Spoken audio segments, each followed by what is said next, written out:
how do you memorize 118 different elements and all their unique properties without, completely losing your mind?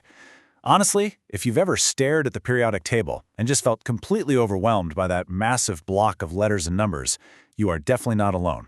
But in this explainer, we're going to dive into a totally different approach. We're going to see that it's not some random list meant for rote memorization at all. It's actually this beautiful master puzzle, just waiting to be unlocked. So let's just dive right into it. When we look at things through the lens of periodic trends, the whole periodic table practically transforms. It goes from this chaotic grid into a brilliant, easily navigatable shortcut language. These trends are quite literally the absolute foundation of inorganic chemistry. Once you map them out in your head, you can instantly predict chemical reactivity, compare atomic properties on the fly, and solve some really complex conceptual problems just by intuition. Here is our agenda for today. First, sizing up elements. Second, energy, pull, and power. Third, metals versus nonmetals. And finally, building the master mental map. Okay, first things first. To establish the compass for our sort of battlefield map here, we really just need a quick refresher on our basic coordinates. Everything in the periodic table is controlled by just two directions. Movement across a period, which means going from left to right, versus movement down a group, meaning top to bottom. That's it. Those two incredibly simple directions dictate absolutely every single trend we are about to cover. Now, the invisible engine that drives movement to the right is something called effective nuclear charge, or ZF. Think of this as the golden rule for our whole framework. Basically, the nucleus pulls electrons tighter and tighter as you move to the right because of the added protons. It's pretty straightforward. More protons equals stronger attraction. They pull those outer electrons closer in, while the shielding effect remains practically identical across that same period. Conversely, the engine driving movement downward is the shielding effect. As you move down a group, you're not just adding electrons, you are adding entirely new shells or layers. And these inner layers literally block or shield the outer electrons from feeling that central nuclear pull. So you add more layers, you get more shielding, which means much less attraction from the nucleus, leaving those poor outer electrons highly vulnerable to reacting. All right, so let's move on to atomic radius and see how this builds our physical landscape. For atomic size, you really just need to remember one simple trick. Across equals attack, and down equals dilute. When you move to the right across a period, that increasing nuclear pull we just talked about actually attacks the electrons. It pulls them in and shrinks the atom. But when you move down, those extra shells dilute the pull, causing the entire atom to expand. And because of that really strong nuclear pull to the right and the heavy shielding moving downward, our map actually gets highly predictable. Our absolute biggest atoms, they sprawl out comfortably right down at the very bottom left of the table. Meanwhile, the smallest atoms are squeezed tightly into the top right corner. It creates this perfect, neat, diagonal gradient of size across the whole board. This exact same dynamic also completely explains what happens to ionic radius, the size of an atom once it actually becomes an ion. The rule here is incredibly straightforward. Lose an electron, lose size. Gain an electron, gain size. Positive cations shrink down because they've lost an electron and sometimes even a whole outer shell, while negative anions expand because those added electrons strongly repel each other and sort of puff the whole thing out. Section 2. Energy, pull, and power. So let's start with ionization energy. This measures the actual effort or energy it takes to literally steal an electron right off an atom, kind of like trying to pick a lock. The little trick to remember here is right equals tight, down equals weak. Atoms on the right side of the table hold onto their electrons incredibly tightly because of that intense nuclear charge. It is seriously hard to break that lock. But atoms further down, they're weak. Their outer electrons are heavily shielded and far away from the nucleus, so they just give them up super easily. Now, there is a super fascinating exception to this rule, and it's called the stable shelf concept. Look, chemistry loves stability. Elements with exactly half full or completely full electronic configurations are incredibly stable. It's like they're sitting securely on a shelf. They actively, stubbornly resist having an electron removed. This actually perfectly explains why nitrogen, which has a stable half-full shell, requires higher ionization energy than oxygen, even though oxygen sits further to the right. Now, what about electron affinity? That's how much an atom actually wants to gain a new electron.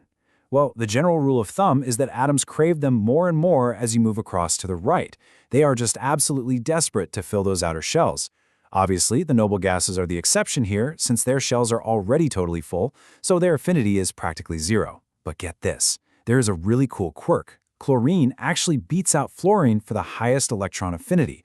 Why? Because fluorine is so tiny that adding another electron causes way too much repulsion. It's one of those rare cases where being too compact actually works against the trend. Speaking of fluorine, though, let's take a moment to talk about atomic number 9. Because this single number is the absolute undisputed ruler of our next really powerful concept, electronegativity. Basically, this is the ability of an atom to attract shared electrons when it's in a chemical bond. And it turns out fluorine is the queen of electronegativity. Sitting proudly right up there in that top right corner, it is incredibly small and packs a massive effective nuclear charge. It possesses the absolute highest ability to attract shared electrons out of any element on the entire table. Seriously, if you want to know electronegativity trends, you literally just look at how close an element is to the queen. As you move closer to the top right, electronegativity surges, and as you move down to the bottom left, it totally drops off. Section 3. Metals versus nonmetals. So, how do all these invisible pulling forces like size, ionization energy, and electronegativity, how do they dictate the actual real-world chemical character and reactivity of the elements? Well, the whole periodic table is fundamentally split between metallic and non-metallic characters. If you want to find the strongest metallic character, meaning elements that just love to lose electrons easily, you look down and to the left. The further down and left you go, the more metallic it gets. And this is the exact opposite territory of the nonmetals, which absolutely thrive up and to the right, where elements aggressively want to gain electrons. Once you know this, you can logically predict chemical reactivity in just 3 simple steps. Step 1, identify if the element you're looking at is a metal or a nonmetal. Step 2, remember that metals react when they can lose electrons easily. Because of that shielding effect we covered earlier, this happens way more readily as you move down a group. That's why a bulky element like cesium is vastly more violently reactive than sodium. And step 3, nonmetals react when they can gain electrons easily. That happens as you move across to the right, which is exactly why fluorine is so much more intensely reactive than chlorine. Now, this left-to-right shift doesn't just dictate reactivity, it actually dictates acidity too. When elements form oxides, the metallic ones on the left side form basic oxides.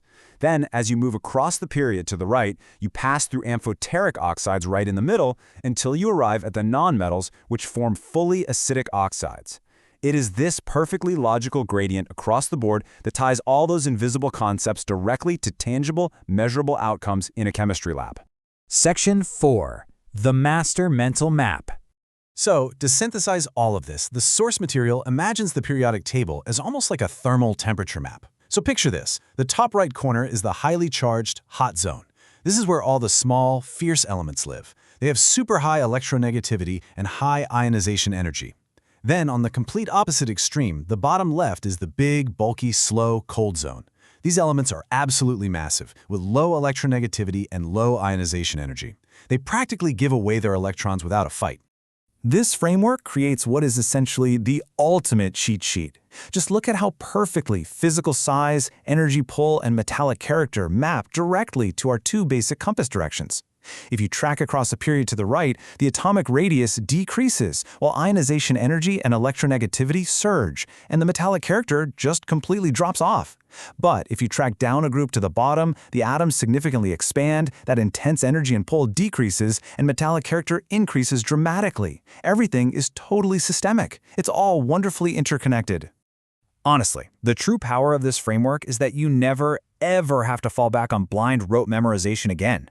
The why behind any chemical behavior always comes back down to just 3 core drivers: nuclear charge pulling inward, atomic size dictating physical distance, and the shielding effect pushing outward. If you can master those 3 variables, I promise you, you will truly master the behavior of inorganic chemistry. It's pretty amazing to realize we now hold the cheat codes to the universe's building blocks, right? We fully decoded the shortcut language of chemistry, and that leaves us with one final, incredibly fascinating challenge about the predictive power of this map. Let's say scientists were to synthesize a brand new, extremely heavy element tomorrow. Could you use these exact directional rules to predict its reactivity, its size, and its metallic character based purely on the blank space it fills on the board? Thanks to periodic trends, the answer is absolutely unequivocally yes. Keep exploring, and I'll catch you in the next explainer.